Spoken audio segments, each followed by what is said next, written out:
I just completed essentially my skill tree in Arc Raiders.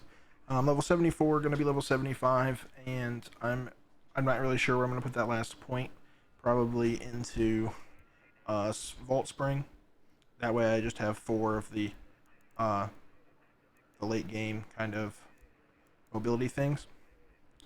So I put my first 19 points into mobility.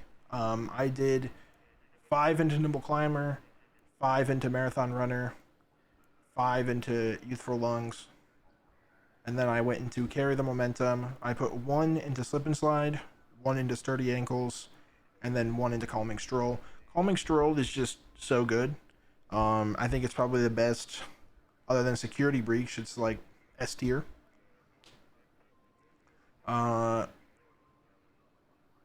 and I kind of wanted to do something a little different. A lot of my friends were going for Security Breach, and I figured, even though I'm a solo player, not much of a point in me specking Security Breach. I didn't think it was going to be that good. I was very much wrong. Security Breach is in a league of its own. I mean, it is just insanely good. Insanely good. But the build that I kind of went for was stamina and getting all sorts of stamina when I'm injured critically. So when my shield breaks, my first dodge roll doesn't cost stamina. When I'm critically hurt, my stamina regenerates faster. When I'm hurt in combat, I gain a fixed amount of stamina. I think Gentle Pressure and Proficient Prior are both insanely good. I think Proficient Prior saves a total of 4 seconds on every breach. That's going to add up over time. But I really wanted to go for, like, when I was early into Arc Raiders, the full release, I would go down a lot at fights at extracts with my team when we were beefing people at night raids for the last extract, and often I would be thirsted, and I really didn't like that. So I said, okay, I'm getting shot and nade spammed while I'm down at extracts. If I took less damage, I might be able to get the extract off. I might be able to call the extract, I might be able to get out and still save my kit. Downed into but determined, I spec'd because I had to get to Turtle Curl, but I put 5 into it, and I think it's really good. I think when you combine it, downed but determined, first I should state, is when you're down, it takes longer before you collapse. This isn't actually like it lowers the. They don't lower, I don't think, for my testing, they don't lower the tick rate at which you take damage while downed.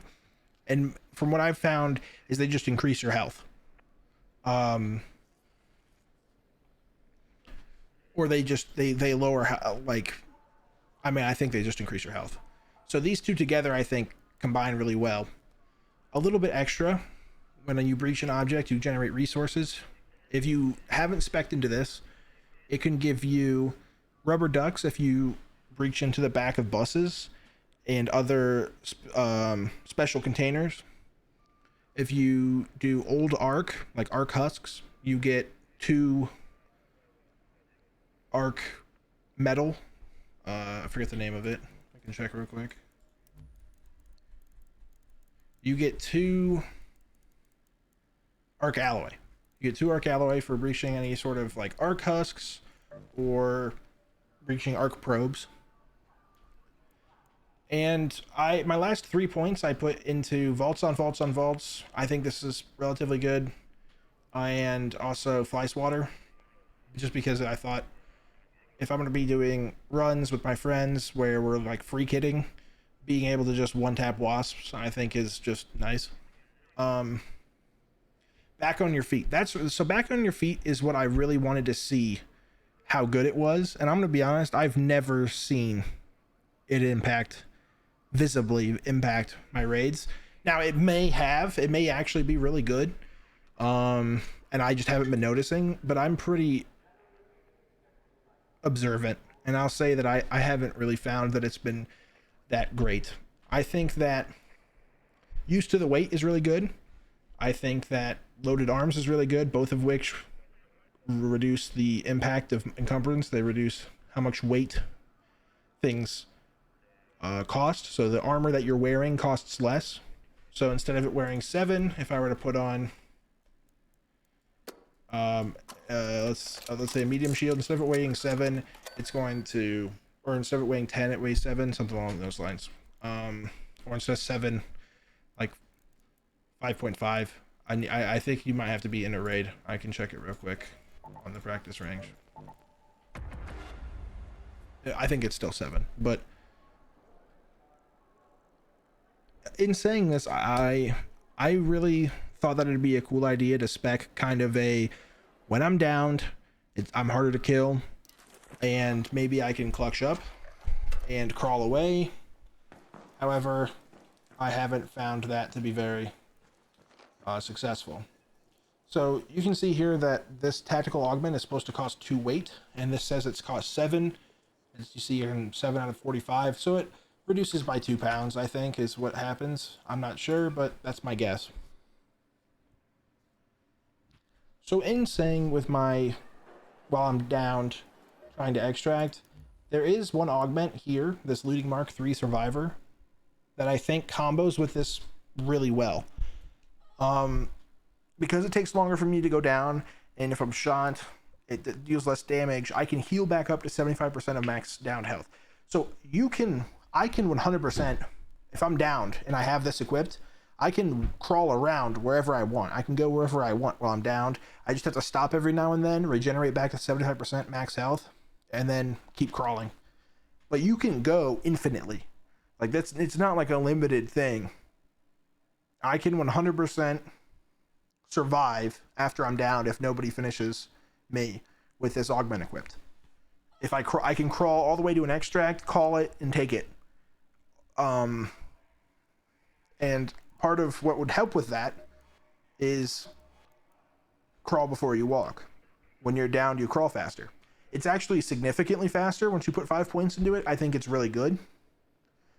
And with every other thing that I have kind of being around stamina and not getting thirsted and everything along those lines, I think that it is one of the best augments in the game. You can get the blueprint from it in Bluegate. That's where all my friends have been getting it.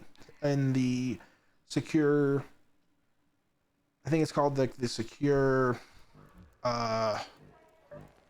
can just check real quick. Reinforced reception. It's called the reinforced reception.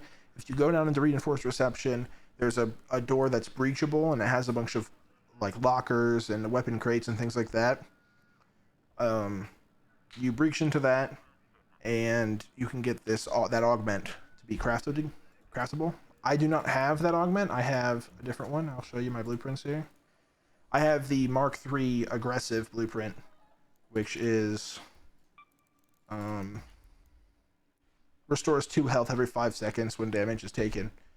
Now, this was also another augment that kind of inspired me to go with the conditioning build. I thought that it would be a good idea if I had a conditioning build and could regenerate health maybe behind cover just after being ambushed. My apart from the crawling and trying to survive while crawling, my strategy was I want to survive when I'm ambushed. I want to be able to survive. I want to be able to actually stand a fight or be able to be still in the fight. I want to reduce the amount of times that I'm caught out in the open or third partied. I want to increase my chances of being able to clutch. And I'll be honest, I really don't think I've seen a massive difference. And maybe I'm missing, maybe I'm really missing the impact it has, but clearly the stronger side is survival and mobility. I mean, loot getting revealed faster, I thought was bad. It's actually really good. Suffer in silence, extremely good. Your movement makes less noise while you're critically injured. That actually is very, very good. It might be bugged because sometimes people are almost dead quiet. And security breach, like I said earlier, just one of the best in the game. Minesweeper, I think, isn't good. I think at a high level it might be okay. I think it's just one of those things where if you already have perked into survival a bunch and have an extra point like I do at 75, I'll have an extra point. Maybe you just throw it in there. But nonetheless, I just wanted to give my point of view on what I perked into, or what I spec'd into for my perks, and what I thought of them. Like I said, overall, I think it's I think all my specs here in totality, if I were to sum them all up, are around B tier. I think there's better ones. I think if you went survival, I think survival mobility plus proficient prior is S tier. I think if you went primarily mobility, and then the rest in survival, still S tier.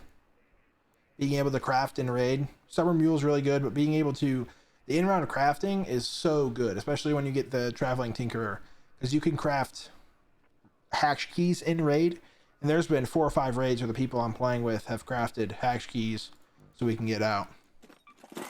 So overall, I think an A tier build would be, you know, going about 20 into mobility, putting 36 into security breach, and putting like 10 to 16 into conditioning. And I think that would be a pretty A tier build. I think mine is probably lower than that. I think it's B tier. But I will say that it makes for some cool moments. And I would really like to see if this looting augment that gives me health when I'm downed, and if I can ever turn that into me getting out of an extract where I would have otherwise died. If maybe in the chaos of battle I can crawl away, heal up, crawl, and all the way to an extract, I think then I might be able to make the argument that this build was worth it, if it even happens once. That being said, you know, you probably can just do that with the augment itself. If there's ever a position where the increased speed that I had of crawling, or the increased, you know, resistance to being thirsted is ever, I think that's a small percentage. So let me know if you guys want more content like this. Let me know if you guys think that it's actually good. Let me know what you guys spec'd into. And finally, let me know if you want more opinions on perks. Guys, I'm only going on a surface level here. If you want to, you know, give me some builds and why you did it, I'd love to hear them. I'd love to go over them. I've had a lot of fun with Arc Raiders. I have some gripes, but maybe that's time for another video. Let me know if you want a video of me complaining about what I think they can do better. But thank you guys all for watching, and have a good night.